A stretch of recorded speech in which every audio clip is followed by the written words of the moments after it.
Hello friends, അപ്പോൾ ഞാൻ story ആയിട്ട് എത്തിയിട്ടുണ്ട്. ശനിയാഴ്ച സ്റ്റോറി രാവിലെ പോസ്റ്റ് ചെയ്യാമെന്നായിരുന്നു ഞാൻ പറഞ്ഞിരുന്നത്. പക്ഷേ ചില പ്രോബ്ലംസൊക്കെ കാരണം സ്റ്റോറി പോസ്റ്റ് ചെയ്യാൻ പറ്റിയില്ല. ഇന്ന് അതുകൊണ്ട് തന്നെ ലെങ്ത് കൂട്ടി പോസ്റ്റ് ചെയ്തിട്ടുണ്ട്.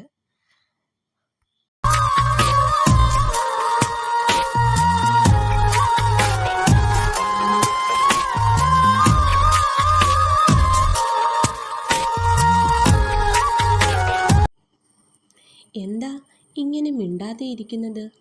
എന്താ നിനക്കെന്നോട് പറയാനുള്ളത്? ബാല ചോദിച്ചു.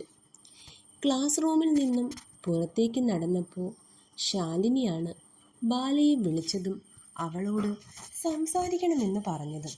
അങ്ങനെ രണ്ടാളും കോളേജിൻ്റെ ടെറസിലേക്ക് പോയി. ഇവിടെ എത്തി കുറച്ചു നേരമായിട്ടും ശാലിനി ഒന്നും മിണ്ടാതെ ദൂരേക്ക് നോക്കിയിരിക്കുവാണ്.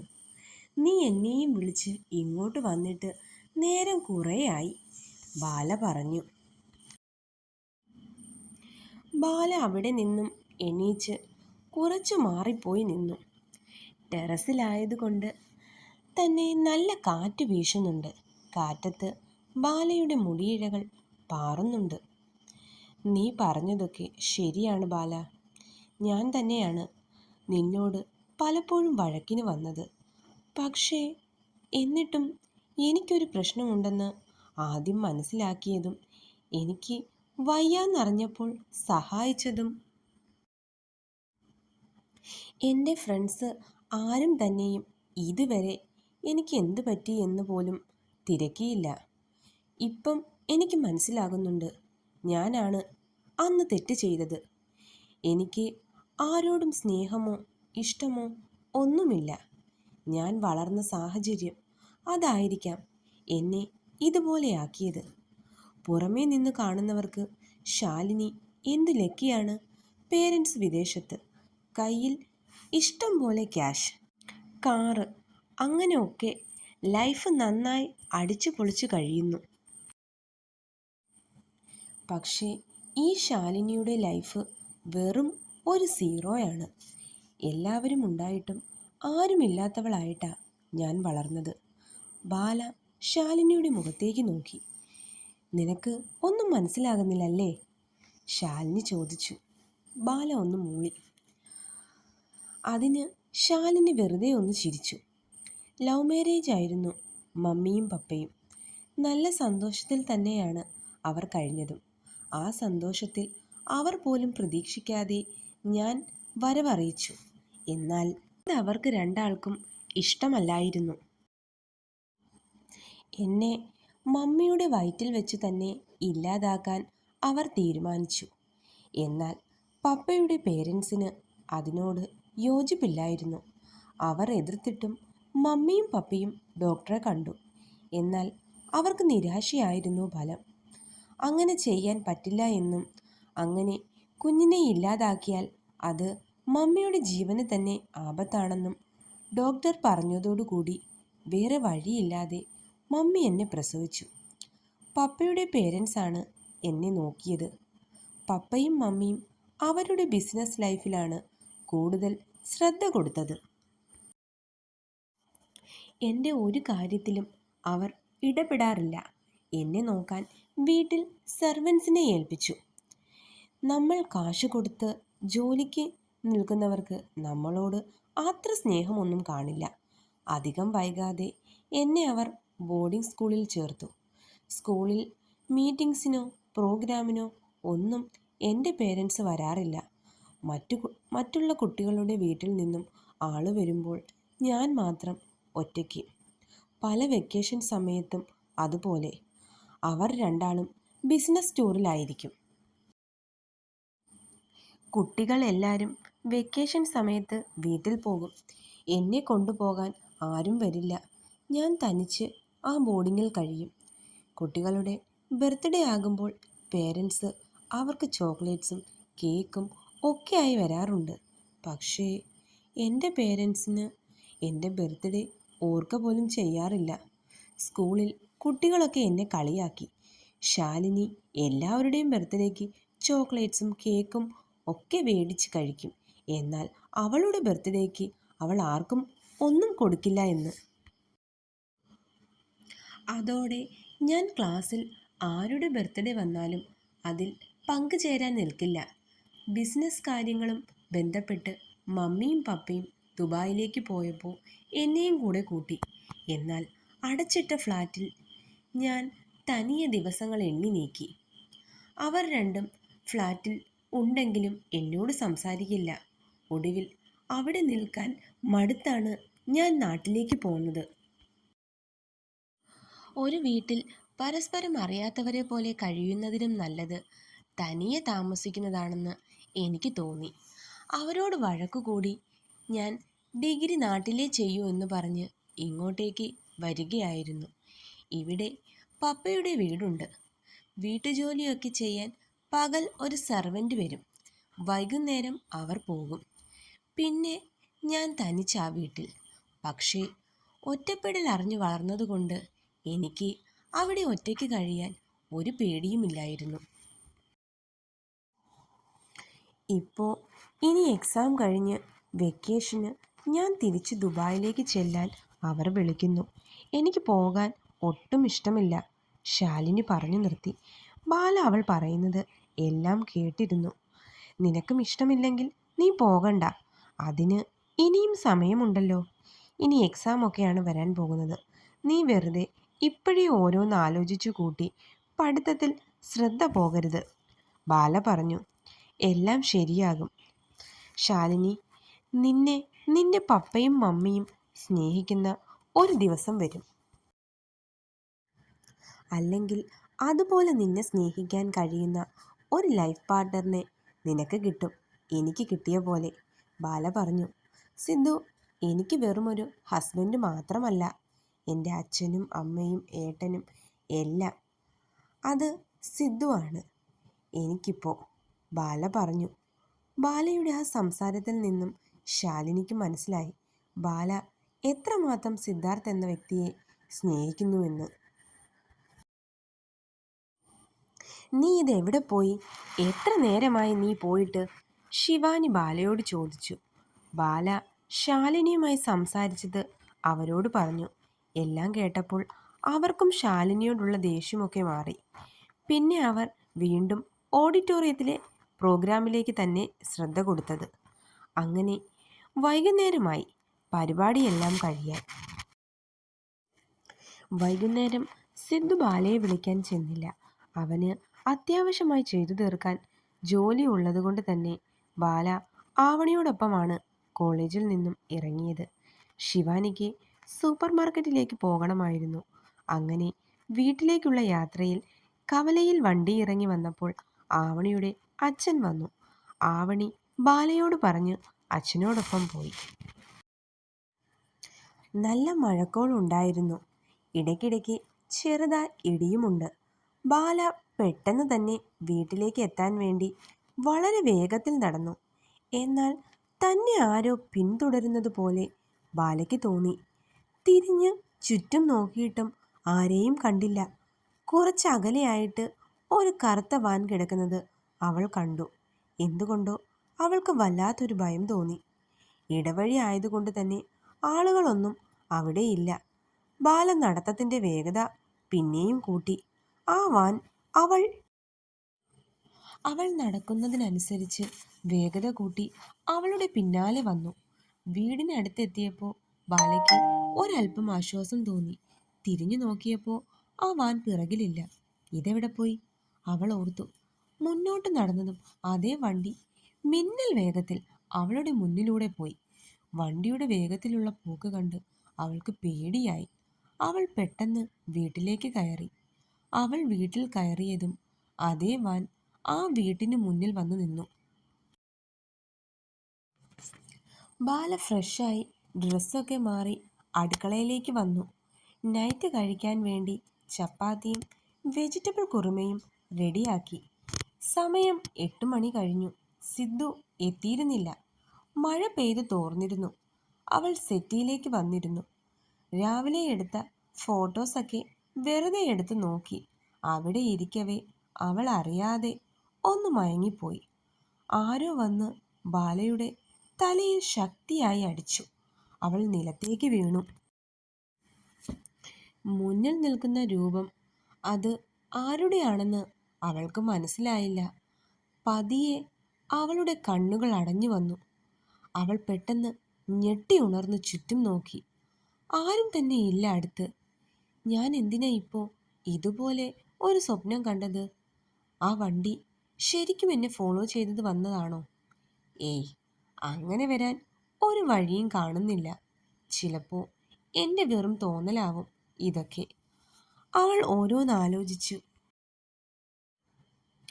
ഇരിക്കവേ പുറത്ത് സിദ്ധുവിൻ്റെ ബൈക്ക് സൗണ്ട് കേട്ടു. അവൾ പോയി വാതിൽ തുറന്നു. അവൻ കുളിച്ച് വന്നപ്പോൾ ബാല കഴിക്കാനുള്ളത് ടേബിളിൽ എടുത്തു വെച്ചു. ഒന്നിച്ചിരുന്ന് ഫുഡ് കഴിച്ചു. കോളേജിലെ ഇന്നത്തെ വിശേഷമൊക്കെ ബാല സിദ്ധുവിനോട് പറഞ്ഞു. രണ്ടാളും ഉറങ്ങാൻ കിടന്നു. എന്നാൽ ബാലയ്ക്ക് ഉറക്കം വന്നില്ല. അവൾ അവൻ്റെ അടുത്തേക്ക് ചേർന്ന് കിടന്നു. അവൻ്റെ ചൂട് പറ്റി ഒരു പൂച്ചക്കുഞ്ഞിനെ പോലെ അവൾ ഉറക്കത്തിലേക്ക് വീണു. അവൻ്റെ ചുണ്ടിൽ ഒരു ചെറിയ പുഞ്ചിരി ഉണ്ടായി. അവൻ പതിയെ കണ്ണ് തുറന്ന് അവളെ നോക്കി. അവളെ ഒന്നുകൂടി ചേർത്ത് പിടിച്ചുകൊണ്ട് അവനും ഉറക്കത്തിലേക്ക് പോയി. രാവിലെ സിദ്ധു അവളെ ബസ് സ്റ്റോപ്പിൽ കൊണ്ടാക്കി. ബസ് കാത്തു നിൽക്കവേ അതേ വാൻ പോകുന്നത് ബാല കണ്ടു. അപ്പോഴേക്കും ആവണി വന്നിരുന്നു. ബാല ആവണിയോട് ആ വണ്ടിയെക്കുറിച്ച് അവൾക്ക് തോന്നിയ സംശയത്തെപ്പറ്റി പറഞ്ഞു. നിനക്ക് വെറുതെ ഓരോന്ന് തോന്നുന്നതാ, അല്ലാതെ നിന്നെ ആരടി ഫോളോ ചെയ്തു വരാനുള്ളത്? ആവണി പറഞ്ഞു. അങ്ങനെ ബസ് വന്നപ്പോൾ രണ്ടുപേരും കോളേജിലേക്ക് പോയി. ശിവാനിയെയും കാത്തു നിൽക്കുമ്പോൾ കോളേജിനടുത്ത് ഉള്ള ബേക്കറിയുടെ മുന്നിൽ അതേ വാൻ കിടക്കുന്നത് ബാല കാണുന്നത്. അവൾ ആവണിയെയും കൂട്ടി അങ്ങോട്ടേക്ക് നടന്നു. ചേട്ടാ, ഈ വണ്ടിയിൽ വന്ന ആൾ എവിടെ? ബാല അവിടെ നിന്നിരുന്ന ഒരാളിനോട് ചോദിച്ചു. അതാ ആ കടയിലേക്ക് പോയിട്ടുണ്ട് അയാൾ, മറുപടി പറഞ്ഞു. ദേ, ആ വരുന്ന ആളാണ് ഈ വണ്ടിയിൽ വന്നത്. അയാൾ പറഞ്ഞതും ബാലയും ആവണിയും അങ്ങോട്ടേക്ക് നോക്കി. കയ്യിൽ ഒരു കവറുമായി ഏകദേശം 65 വയസ്സോളം പ്രായം ചെന്ന ഒരാളായിരുന്നു അത്. ബാലയ്ക്ക് അയാളെ മുമ്പ് കണ്ട് പരിചയം പോലും ഉണ്ടായിരുന്നില്ല. അയാൾ വന്ന് അവരെ നോക്കാതെ വണ്ടിയും എടുത്തു പോയി. ഞാൻ പറഞ്ഞില്ലേ, അയാൾ നിന്നെ ഒന്ന് നോക്കിയ പോലുമില്ല. പിന്നെങ്ങനെയാണ് നിന്നെ ഫോളോ ചെയ്തു വരുന്നത്? നിനക്ക് വെറുതെ തോന്നിയതാണ് ബാല, ആവണി പറഞ്ഞു. ശരിയാ, ചിലപ്പോൾ എനിക്ക് വെറുതെ തോന്നിയതാവും, ബാല പറഞ്ഞു. അവർ രണ്ടും കോളേജിലേക്ക് കയറിപ്പോയതും ഗേറ്റിന് മുന്നിൽ വീണ്ടും ആ കറുത്ത വാൻ വന്നു നിന്നു. അവർ അകത്തേക്ക് പോകുന്നത് അതിലിരുന്ന് അയാൾ കണ്ടു. ശേഷം അയാൾ ഫോണെടുത്ത് ആരെയോ വിളിച്ചു. ഉടനെ തന്നെ നിങ്ങൾ ആഗ്രഹിച്ച കാര്യം നടക്കും എന്ന് മാത്രം പറഞ്ഞ് ഫോൺ കട്ട് ചെയ്ത് വണ്ടിയുമായി അവിടെ നിന്നും പോയി. ആദി കോളേജിലെത്തി ബൈക്ക് പാർക്ക് ചെയ്ത് തിരിയുമ്പോൾ അകലെ നിന്നും നടന്നു വരുന്ന ശിവാനിയെ കണ്ടു. അവൾ ആദിയെ കണ്ടപ്പോൾ അവനായി ഒരു ചെറിയ പുഞ്ചിരി നൽകി. എന്നാൽ അവനാകട്ടെ മുഖത്ത് പതിവ് ഗൗരവമായിട്ട് നിൽക്കുക. ഇയാൾക്കെന്താ ഒന്ന് ചിരിക്കാനും അറിയില്ലേ? ശിവാനി മനസ്സിൽ പറഞ്ഞുകൊണ്ട് ക്ലാസ്സിലേക്ക് പോയി. എന്നാൽ ആദിയുടെ ചുണ്ടിൽ അവൾക്കായി മനോഹരമായ ഒരു പുഞ്ചിരി ഉണ്ടായിരുന്നു. അത്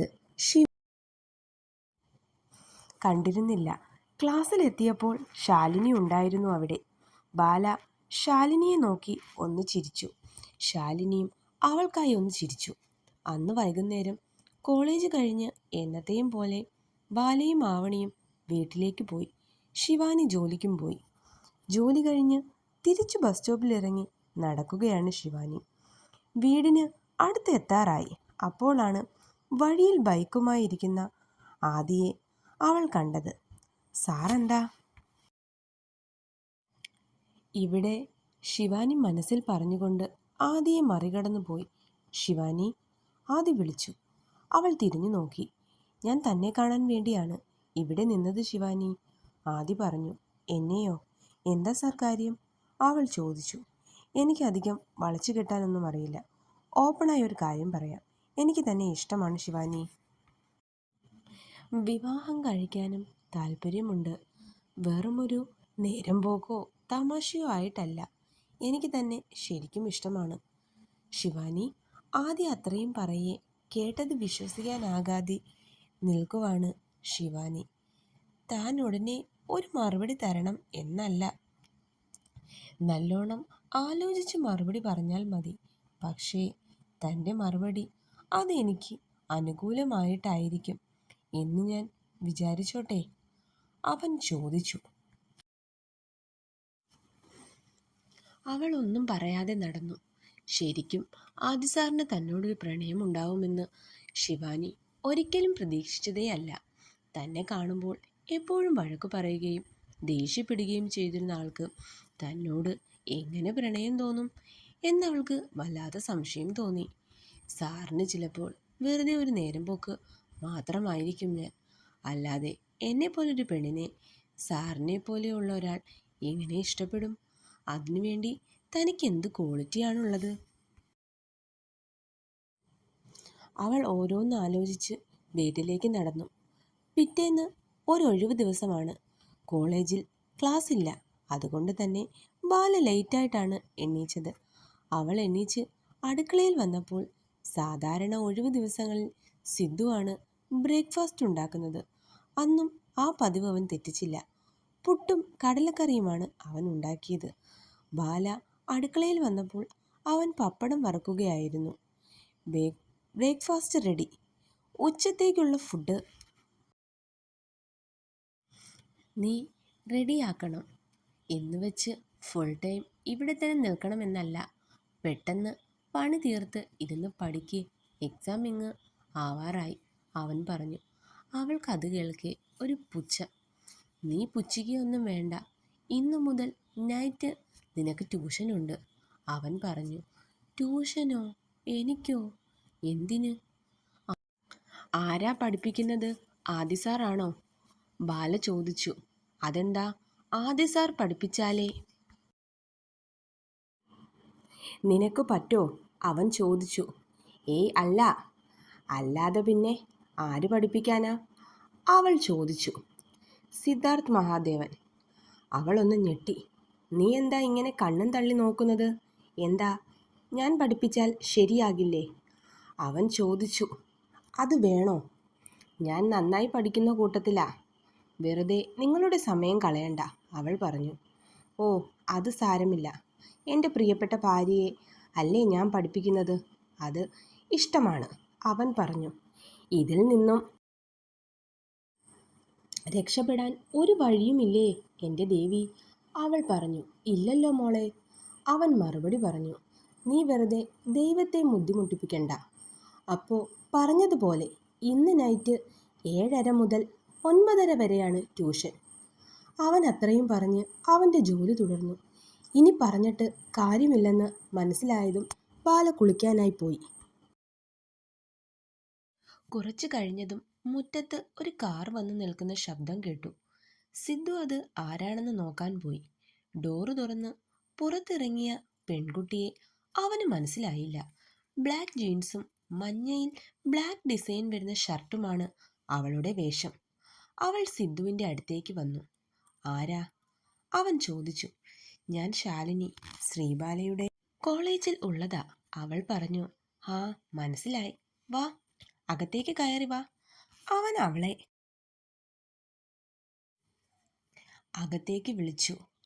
അവൾ അവിടെയുള്ള ഒരു സെറ്റിയിലായി ഇരുന്നു. ശ്രീബാല എവിടെ? അവൾ ചോദിച്ചു. ബാല കുളിക്കാൻ പോയേക്കുവാ, ഇപ്പൊ വരും. ശാലിനിക്ക് കുടിക്കാൻ എന്താ വേണ്ടത്? അവൻ ചോദിച്ചു. ഒന്നും വേണ്ട, അവൾ പറഞ്ഞു.